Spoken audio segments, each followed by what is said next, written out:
Welcome class 9th. Today we are going to start our next chapter, Why Do We Fall Ill? In this chapter we will study about the significance of health and about the issues related to personal and community health. As you all know that good health helps us to increase our working efficiency. It also helps us to perform various activities effectively. So let's start. First of all, you should know what is the meaning of health. Health is a state of physical, mental and social well-being. किसी भी व्यक्ति का शारीरिक रूप से, मानसिक रूप से और सामाजिक रूप से स्वस्थ होना ही हेल्थ है. The conditions necessary for good health are good physical and social environment, good economic condition, social equality and harmony. सबसे पहले हम फर्स्ट पॉइंट को डिस्कस करेंगे, good physical and social environment. शारीरिक रूप से स्वस्थ होना मीन्स अच्छा खाने के लिए होना, सैनिटेशन, घर में सैनिटेशन होना, प्रॉपर गार्बेज डिस्पोजल होना और क्लीन ड्रिंकिंग वाटर अवेलेबल होना, ये गुड फिजिकल हेल्थ के लिए ज़रूरी है. एंड सोशल एनवायरनमेंट में क्या फैक्टर आएंगे? सोशल एनवायरनमेंट रिलेटेड होता है हमारी सोसाइटी से, मीन्स जहाँ पे हम रहते हैं उसके आसपास रहने वाले लोगों का सामाजिक स्तर क्या है, वो हमारी हेल्थ को अफेक्ट करता है. Next point is good economic condition. Economic means financial. Good economic condition included job opportunities for all, for earning to have nutritious food and to lead a healthy life. अगर हमारे पास अच्छा पैसा है तभी हम अपने जीने के लिए healthy food, healthy vegetables, healthy fruits सभी चीज़ें खरीद पाएंगे. और अगर हमारे पास मनी ही नहीं है तो हम नहीं खरीद पाएंगे. तो हेल्थ के लिए ज़रूरी है इकोनॉमिक कंडीशंस भी. सोशल इक्वलिटी एंड हार्मोनी, ये वो पॉइंट है जो हम हमेशा से सोशल साइंस में पढ़ते आए हैं. अब आप सोच रहे होंगे कि अब हम इसे साइंस में क्यों डिस्कस कर रहे हैं. सोशल इक्वालिटी, अगर एक व्यक्ति का समाज में अच्छा स्थान है, उसकी पोजीशन अच्छी है, सभी लोग उसको रिस्पेक्ट करते हैं, तो कहीं ना कहीं उसकी हेल्थ के लिए भी ये प्लस पॉइंट होता है जो उसकी हेल्थ को इंक्रीज़ होने में हेल्प करता है.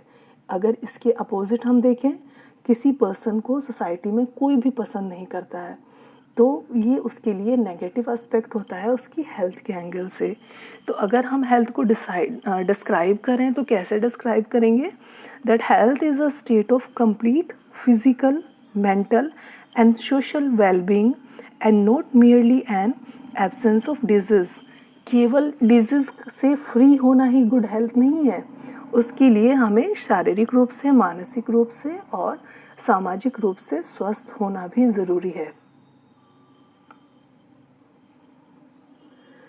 Now we will discuss, is there any difference between healthy and disease free. एक स्वस्थ होने में और बीमारी से मुक्त होने में क्या कोई डिफरेंस है? चलिए डिस्कस कर लेते हैं. Health, it is a state of physical, mental and social wellbeing. जैसा कि मैं पीछे भी बता के आई हूँ आपको कि हेल्थ जो है वो फिज़िकल, मेंटल और सोशल वेलबींग से जुड़ी हुई है. It refers to the individual physical and social environment. इन चीज़ों के अंदर उसका पर्सन का इंडिविजुअल, उसका फिज़िकल और उसका सोशल एनवायरनमेंट भी इंक्लूडेड होता है.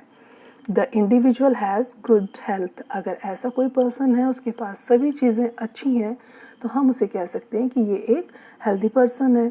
इसके अपोजिट डिजीज़ फ्री होना क्या है? It is a state of absence from disease. इसमें आपको एनवायरनमेंट से कोई लेना देना नहीं है, आप केवल इंडिविजुअल को ही फोकस करेंगे और उसमें कोई डिजीज़ नहीं है तो हम कहेंगे कि ये डिजीज़ फ्री है. It refers only to the individual. ये केवल उस इंडिविजुअल के लिए है. The individual may have good health और पुअर हेल्थ. और डिजीज़ फ्री होना हेल्दी होना नहीं होता है, क्योंकि अगर कोई डिजीज़ फ्री है भी तो ये इंडिविजुअल डिफरेंस है कि वो उसकी हेल्थ गुड है कि उसकी हेल्थ पुअर कैटेगरी में आती है। What does disease look like? हमें पता कैसे चलता है कि किसी को कोई डिजीज़ हो गई है? When a person is affected by a disease, either the normal functioning or the appearance of one or more systems of the body changes for the worse. These changes give rise to sign of the disease called symptoms. जिस हमारी body के अंदर बहुत सारे system, बहुत सारे function चलते रहते हैं, लेकिन जब हमारी बॉडी के फंक्शन अपसेट होते हैं या बॉडी की अपीयरेंस में कोई एबनॉर्मलिटी हमें दिखाई देती है तो हम उसे कहते हैं symptoms. These changes give rise to sign of the disease called symptoms. अब ये चेंजेस क्या है? ये चेंजेस हमें बता रहे हैं कि बॉडी के अंदर कोई एबनॉर्मलिटी हो गई है, जिन्हें हम सिम्टम्स कह रहे हैं। On the basis of symptoms the physician looks for the sign of the particular disease and conduct test to confirm the disease. अब फिजिशियन इन सिम्टम्स को देखने के बाद ही डिसाइड करते हैं कि टेस्ट होना है और टेस्ट होने के बाद कंफर्म करते हैं कि इस पर्टिकुलर इंडिविजुअल को कौन सी डिजीज़ हो गई है। Now we will discuss the types of disease. Diseases are of different types. First one is acute disease. Acute diseases are diseases which last only for a short period of time and doesn't have any long-term effect on health. Acute disease वो disease होती हैं जो बहुत छोटे समय के लिए होती हैं और जो हेल्थ के ऊपर ज़्यादा इफ़ेक्ट भी नहीं डालती हैं. Examples are common cold, cough, typhoid and cholera, etc. Second disease is chronic disease.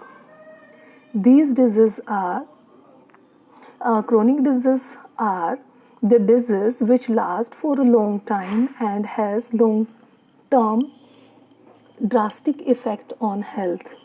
Chronic disease वो disease हैं जो बहुत लंबे समय तक चलती हैं और हेल्थ के ऊपर बहुत ड्रास्टिक, बहुत हार्मफुल इफ़ेक्ट डालती हैं. Examples are diabetes, tuberculosis, elephantiasis, arthritis and cancer, etc. इन डिजीज़ को, हेल्थ को अच्छे से रिवाइज करना है सबको. NCERT बुक से थोरोली रीड करना है, लेसन को समझना है और नेक्स्ट वीडियो में हम कंटिन्यू करेंगे next. This is all for today. Thank you.